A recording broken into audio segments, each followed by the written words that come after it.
There is a massive risk to Bitcoin, a risk that not many people are fully aware of, and if they are, have not fully appreciated. A risk that could not only impact on the network's security and scalability, but also further enrage regulators and the general public.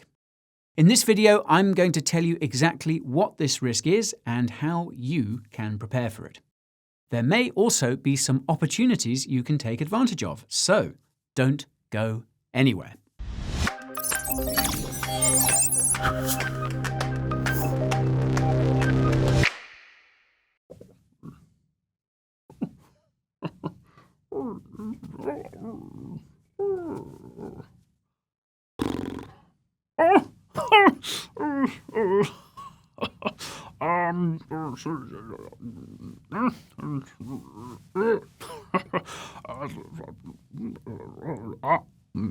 Lord Financial Advisor.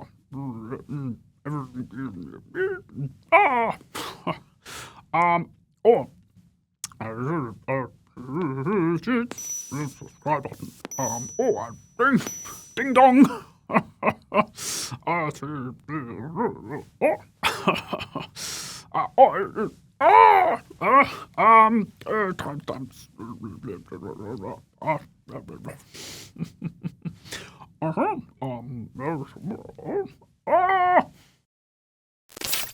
Here's a question. When was the last time you looked at your electricity bill? Now, depending on where you are in the world, it's pretty likely to have shot up quite a bit. For me, here in Britain, my electricity bill is up 20% on last year and is showing no signs of slowing down. Indeed, it seems as if the whole world is going through a massive energy crisis, the likes of which we have not seen for decades. This is hitting some countries more than others. In Europe, the problem is particularly acute.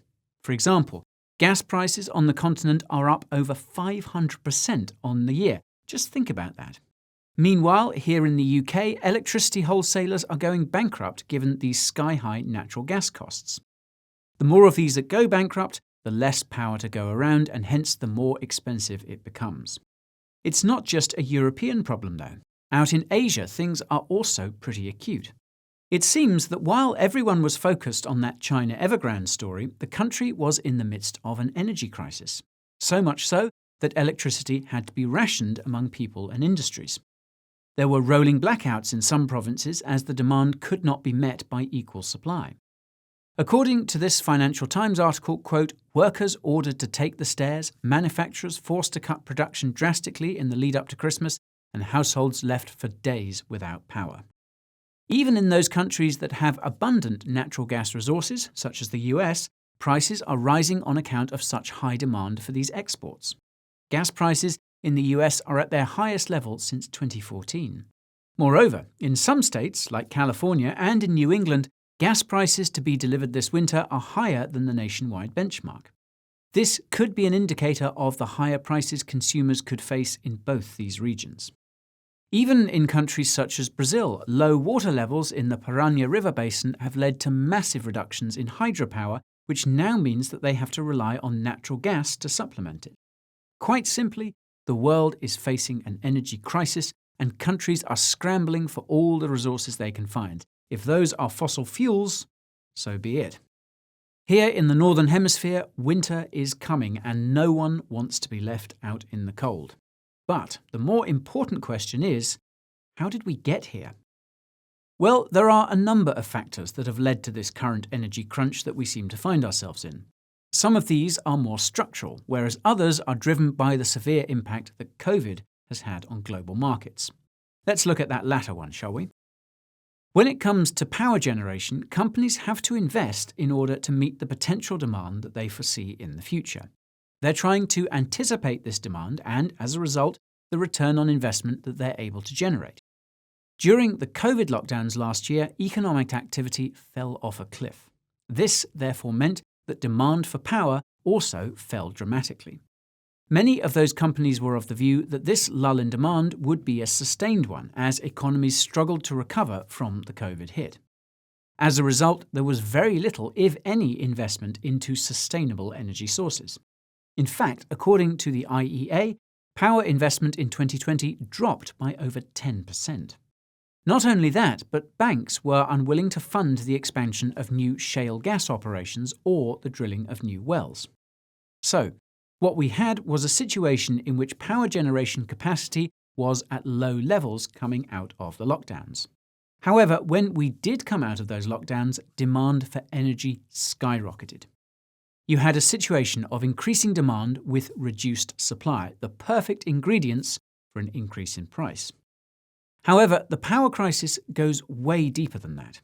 It can also be seen as a result of policy decisions that have been made over the past decade by many of the countries facing the crisis.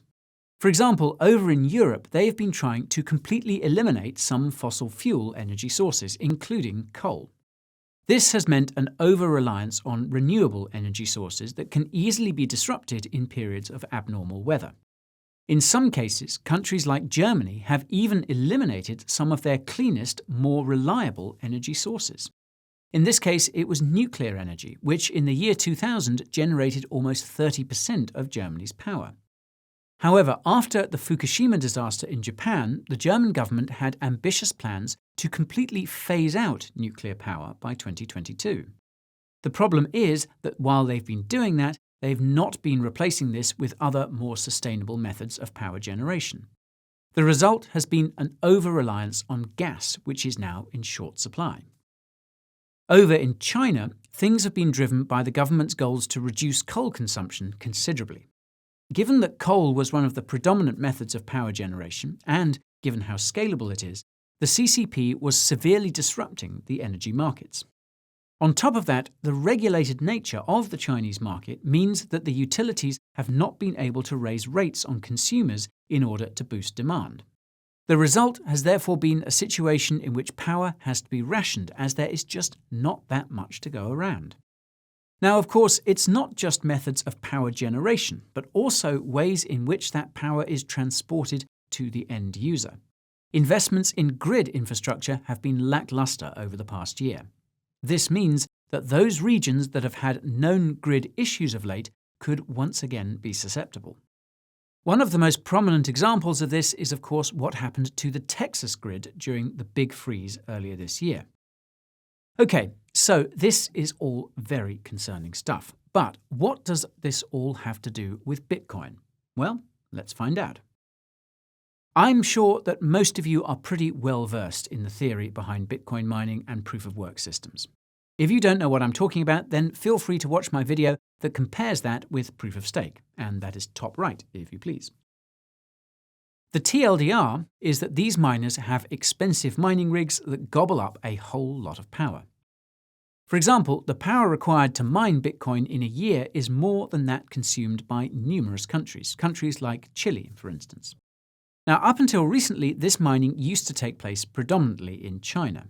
In fact, only a year ago, over 67% of that hash power came from the country. This was because the coal power that was generated in China was incredibly cheap, which meant that the bottom line of these miners was pretty strong.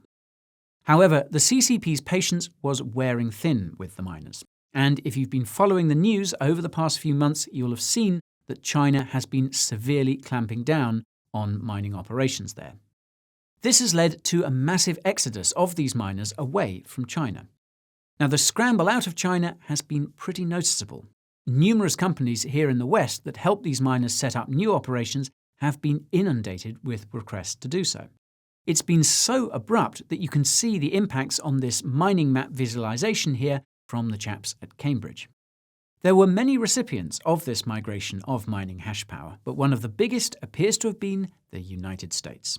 When it comes to where in the US these miners have been moving, they have had a penchant for the Lone Star State. In fact, there has been a massive push from politicians in Texas to attract these mining companies. I've covered this Chinese mining migration in greater detail in a previous video of mine, and that is linked to in the top right if you want to watch it later. Now, of course, this mad rush to leave China and set up in other countries has led to an increase in costs. Miners now have to compete with more limited resources for data centers and other hardware. And although the energy is cleaner in other countries, it is more expensive than powering their rigs with Chinese coal.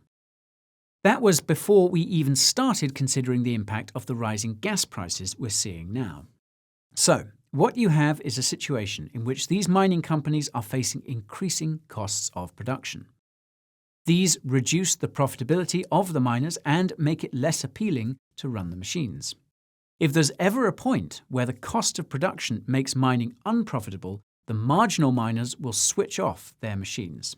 This means fewer miners are securing the network and the hash rate falls. Less network support makes it easier for adversaries to launch a 51% attack and overtake the network. Oh, and if what I'm saying is completely Greek to you, I've linked to some handy guides down below that explain this in more detail. To be clear though, we are still quite some way away from the levels of unprofitable mining. The price of Bitcoin is near its all-time high, and as such, it's still a digital gold rush for those with shovels. However, it's not increasing costs that I'm worried about. It's being completely shut out of the energy grid. Most free market advocates will say that price will be determined by supply and demand. Those that are willing to pay will get the energy. Those that aren't will go cold. Laissez-faire policies in the energy market are a great theoretical construct, but they are just impractical. No society wants to see people dying because of a lack of power to heat their homes. That therefore means that if we get to a situation in which energy becomes incredibly scarce, governments won't just allow prices to rise in response. They will begin to ration the power, and this will mean that those industries that are not seen as critical will get the cold shoulder. Now, I hate to say it, but in the list of essential businesses that need power, Bitcoin mining is perhaps somewhere near the bottom in the eyes of the powers that be. In fact, if there's one trend that we've seen over the past year, it is just how bad the perception is by politicians and the general public about wasteful cryptocurrency mining. All you need do is read some articles in the mainstream media or listen to a few of Liz Warren's speeches, and you can tell exactly what the mood is around crypto mining. It's not just hyperbole either. Some states like New York have already introduced legislation that would limit Bitcoin mining in the state. This was mainly on environmental grounds, but it would easily be extended if there were issues with energy supply.